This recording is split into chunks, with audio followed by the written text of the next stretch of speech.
The silverware clinked against fine china, but the sound felt hollow in my ears.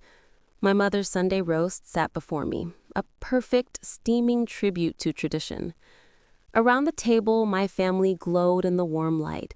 Monica with her practiced hostess smile, Robert holding court with stories of his glory days, and Bianca, my younger sister, holding her wine glass like a scepter. I was Jenna Caldwell, 32, a successful UX researcher who lived alone in Portland's Alphabet District. My apartment was minimalist, my career steady, my mornings quiet. But what no one saw, what I carefully hid behind designer frames and professional composure, was where half my paycheck vanished each month. It disappeared into the bottomless pit of my family's needs. For 7 years, I'd been their secret financial scaffolding.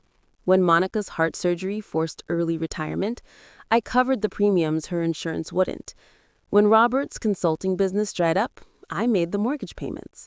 When Bianca decided being a lifestyle influencer was more important than a steady income, I became her personal ATM. "Another glass, Jenna?" Bianca's voice sliced through my thoughts. She was refilling her own, the expensive Pinot Noir I'd brought, another silent contribution to the household. "No, I'm fine," I said, forcing a smile. "Of course you are," she purred, leaning back. "Our Jenna is always fine. Steady, reliable, predictably fine." The dig was subtle, but I felt it. This was our dance, their casual devaluation wrapped in family banter. I was the boring one, the responsible one, the one who paid bills instead of living authentically. The conversation turned, as it always did, to Bianca's latest triumph. Some boutique had sent her skincare. Some hotel had comped her a stay. Each announcement was met with effusive praise from our parents, their faces glowing with the kind of pride I'd never seen directed at me. "And you, Jenna?" Bianca's question cut through the praise. "How's whatever it is you do?" "User experience research," I said evenly. "It's going well." She waved a dismissive hand. "Sounds tedious, all those spreadsheets and surveys." She took a slow sip of wine, her eyes glittering with something sharp. "You know what you need? A life, a real one." I felt the familiar tightness in my chest, but kept my expression neutral. This was familiar territory. Bianca raised her glass, the crystal catching the light. "A toast," she announced, her voice taking on that performative lilt she used for her followers. "To family, to knowing exactly who we are." We all raised our glasses, the ritual automatic. "Clear as daylight," Bianca continued, her eyes locking on mine with sudden, startling malice. "Where's your husband and kids, Jenna?"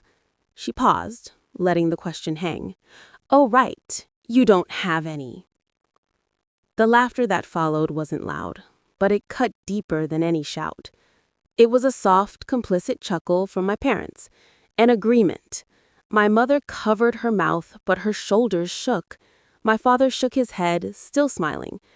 "Now, Bianca," he said mildly, the ampermand empty as air. My fork froze mid-air, a piece of roast suspended between plate and mouth. I saw them then, not as my family, but as strangers who happened to share my DNA. I saw the house I've saved from foreclosure, the furniture I'd bought, the life I'd funded with my loneliness. Slowly, deliberately, I set my fork down. The sound was small, but final. I looked at Bianca, meeting her triumphant gaze. The room grew quiet, sensing a shift in the atmosphere. "Where's your money, Bianca?" I asked, my voice unnaturally calm. She blinked, the smirk faltering. "What?" "Your money," I repeated. "The money for your rent last month? The money for the car repairs in June? The money for the credit card bill that would have ruined your precious credit score?" I leaned forward slightly. "Oh, right. I've been supporting you until today." The silence that followed was absolute. The kind of silence that isn't empty, but full, of shock, of fury, of a paradigm shattering. Monica's hand fluttered to her throat. Jenna, that's uncalled for. No, I interrupted, still looking at Bianca. What's uncalled for is mocking the person who keeps the roof over your head. What's uncalled for is treating me like the family spinster when I'm the family financier. I pushed my chair back, the legs scraping against the hardwood floor, a harsh, ugly sound. I'm done, I said, and the words weren't angry. They were declarative, a statement of fact. The drive back to Portland was a blur of rain and taillights, but for the first time in years, the pressure in my chest wasn't anxiety. It was clarity, sharp and cold and clean. They thought my silence that night meant defeat. They didn't realize it was the calm before I finally learned to fight back. What they did next would prove they'd never really known me at all. For a week, my phone was a symphony of need. First came the confused texts, gentle nudges from my mother about that mistransfer, sweetheart. Then my father's more insistent messages about financial responsibility to the family. Finally, Bianca's demands, veiled as requests. Hey, rent's due. Can you Venmo? I read every message. I listened to every voicemail. My mother's trembling guilt trips, my father's escalating anger, Bianca's entitled frustration. I didn't respond. Instead, I began compiling evidence. Sitting at my sleek desk in my quiet apartment, I opened spreadsheets, not for work, but for my own life. Line by line, payment by payment, I documented 7 years of financial hemorrhage. Tuition payments for Bianca's unfinished degree, $18,400. Mortgage payments on the Beaverton house, $43,200. Medical bills, car notes, credit card bailouts, the loans that were never loans, $22,800. $84,400, the cost of my family's affection. The number glowed on my screen, a digital monument to my own foolishness. I'd worked in fintech, building tools to help strangers achieve financial freedom while chaining myself to their sinking ship. When the text came, "Come home Sunday, we need to talk," I wasn't surprised. The tone was an order, not an invitation. The old Jenna would have felt a pang of anxiety. The new Jenna felt only a steady, simmering resolve. That Sunday, the house felt different. The familiarity was still there, the smell of coffee and wood polish, the ticking hallway clock, but it no longer felt like home. It felt like a stage set for an intervention I wasn't having. They were arranged like a tribunal. Robert at the head of the table, Monica fluttering nearby, Bianca leaning against the counter with studied nonchalance. "Jenna," my father began, his voice that particular blend of disappointment and authority he'd perfected. "This has gone on long enough. The mortgage payment bounced." "I know," I said, hanging my coat neatly on the back of a chair. "I stopped it." Monica made a small, wounded sound. "Sweetheart, why would you do that? You know we depend on you." "That's the problem," I said, meeting her eyes. "Dependence isn't love, it's captivity." Bianca snorted. "Dramatic much, it's just money." "Exactly," I said, turning to her. "It's just money to you. To me, it's been my freedom, my security, my future. And you've treated it like your birthright." Robert stood up, his chair scraping loudly. "That's enough. We're your family. You don't turn your back on family." For years, that phrase had been my prison. Family. The ultimate guilt trip. The unbreakable chain. "No," I said quietly. "Family doesn't forge your signature on a loan application." The temperature in the room dropped 10 degrees. His face paled. "I don't know what you're—" I cut in. "Home equity loan, taken out 6 months ago for home improvements." I placed the document on the table. Signed with my name, but not by me. The silence was profound. Bianca had straightened up, her phone forgotten. Monica's hand covered her mouth. "How did you—" Robert began, but the fight had left his voice. I received a notification from the bank about a payment I didn't recognize, I said. When I called, they said I'd applied for the loan myself, except I hadn't. I looked at my father, the man who'd taught me to balance a checkbook, who'd lectured about integrity. You stole my identity to take out a $50,000 loan. You committed fraud against your own daughter. It wasn't stealing, he blustered, but the foundation was crumbling. We needed the money.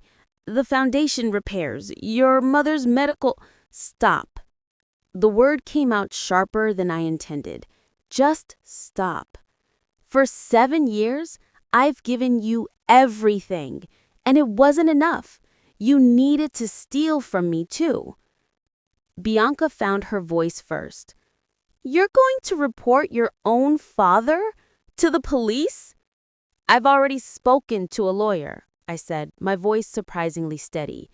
Marisa Chen. She's handling the case. The name landed like a physical blow. Bringing in an outsider, a professional, made it real in a way their family drama hadn't. You'd ruin us, my mother whispered, tears starting. Over money? I felt the old pull then. The guilt, the conditioning, the lifetime of being told my needs were secondary. But beneath it, something stronger had taken root. No, I said, looking at each of them in turn. You ruined yourselves when you decided my worth was only in what I could provide. When you looked at your daughter and saw an ATM instead of a person. I placed another document on the table, a formal notice from Marisa's firm. You have 30 days. Remove my name from all accounts, repay what you've taken, or we proceed legally. As I turned to leave, Bianca's voice followed me, shrill with disbelief. You're really doing this? After everything we've been through? I paused at the doorway, my hand on the frame. Yes, I said without turning, because everything we've been through has always been me getting you through it. The door clicked shut behind me, the sound final as a judge's gavel. Outside, the rain had started again, but as I walked to my car, I didn't feel the cold. I felt something I hadn't felt in years, the simple, uncomplicated weight of my own life, carried by me alone. The legal process was clinical and mercifully swift. Marisa Chen was a razor-sharp attorney who specialized in financial fraud within families. The hardest cases, she told me at our first meeting, aren't the ones with strangers. They're the ones where the thief has pictures of you as a baby on their wall. The bank's investigation confirmed what I already knew. The signature on the loan documents was a forgery. The notary stamp was from a shop that had closed years earlier, a clumsy, desperate fake. Robert had been arrogant enough to think I'd never find out, or that if I did, I'd forgive him, as I always had. But I wasn't the same woman who'd sat at that Sunday dinner table. The formal notice Marisa sent gave them two choices: voluntarily remove my name from all debts and enter into a repayment plan for the stolen funds, or face criminal charges for fraud and identity theft. For 2 weeks, there was only silence from Beaverton. Then, on a Tuesday morning, an email appeared in my inbox from my father's attorney. They would comply. There would be no repayment plan, they couldn't afford it, but my name would be removed from everything. The house would be sold to cover the debts. It was a surrender, but not an apology. There was no "we're sorry," only "we'll do what you ask." Marisa called it a victory. They're choosing self-preservation over accountability, she said. Typical. But legally, you're free. Free. The word echoed in my empty apartment that night. I opened a bottle of wine, not the expensive kind I brought to family dinners, but one I actually liked, and poured a single glass. I stood at my window, looking out at the Portland skyline, the city lights shimmering against the dark sky. I was free of their debts, but I wasn't free of the memories, the years of small diminishments, the erosion of my own worth beneath the constant pressure of their need. The sale listing for the Beaverton house appeared online a month later. There it was, the porch where I'd learned to ride a bike, the dining room where I'd been reduced to a punchline, the home I'd saved only to have its memory poisoned. The asking price was barely enough to cover the mortgage and the fraudulent loan. Monica called the day the sale was finalized. Her voice was thin, stripped of her usual performative warmth. "We're moving to Nevada. Robert's brother has a condo we can use. Bianca is figuring things out." I waited, wondering if this was where the apology would come.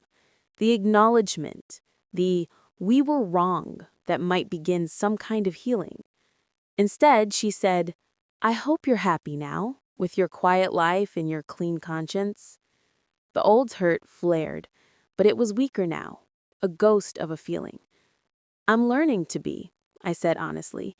"It's a process." A long pause, then so quiet I almost missed it. "We never meant to hurt you." It wasn't "I'm sorry."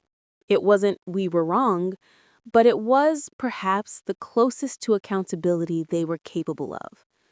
"I know, but you did." The call ended shortly after. There were no plans to visit, no promises to stay in touch, just the quiet severing of what had already been broken. In the months that followed, I did something revolutionary.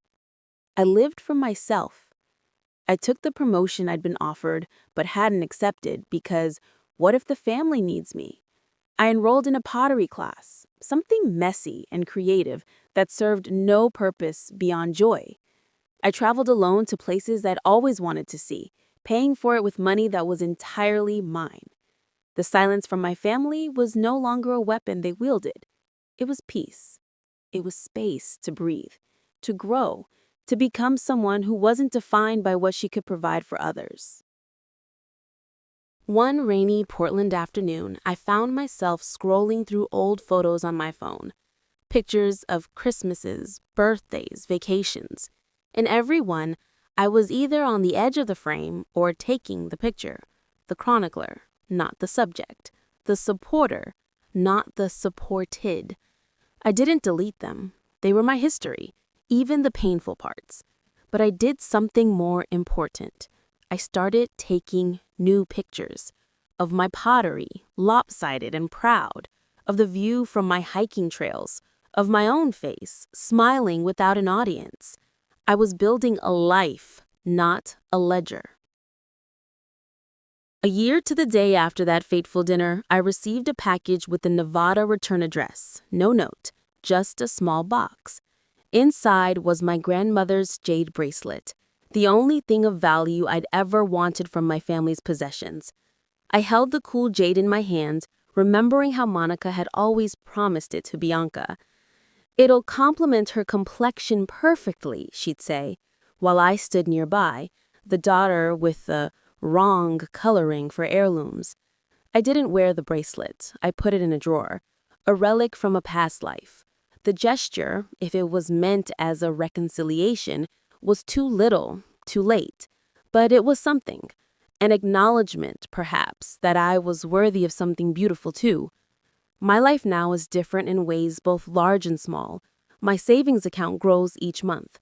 My calendar is filled with things I choose, not obligations I endure. I've made friends who like me for my conversation, not my credit score. I still think about them sometimes, Monica, Robert, Bianca, wondering if they're together for holidays, if Bianca ever found a job, if my father's pride ever recovered from being bested by his steady, predictable daughter. Mostly, I hope they're happy, but from a distance, with their own money. The greatest lesson wasn't about finance, it was about value. I'd spent years believing my value was in my utility, how much I could provide, how many problems I could solve. They'd reinforce that belief at every turn, praising my reliability while diminishing my dreams. But I am more than my spreadsheets, more than my paycheck, more than the sum of what I can do for others. One evening, as I was leaving my pottery class, my hand still smudged with clay, my phone buzzed. A message from a number I didn't recognize. "Hey Jenna, it's Bianca. I'm in Portland for a job interview. Can we get coffee?" I stared at the message, the clay drying on my skin. The old instincts rose, the urge to fix, to help, to be the bigger person. But newer instincts tempered them. Boundaries weren't walls, they were doors I controlled. I typed back, "I have plans tonight, but good luck for the interview." Simple, neutral, not unkind, but not an opening. A statement of my own life, existing separately from hers. She didn't respond, and I didn't wonder why. As I walked to my car, the setting sun broke through Portland's clouds, washing the streets in golden light. I thought about that dinner table, the laughter that had once shattered me. I thought about the silence that followed, the silence that felt like ending, but was actually a beginning. They'd asked where my husband and kids were, as if those were the only measures of a woman's worth. They hadn't understood that I was building something more fundamental, a self that could stand alone, a life that was mine.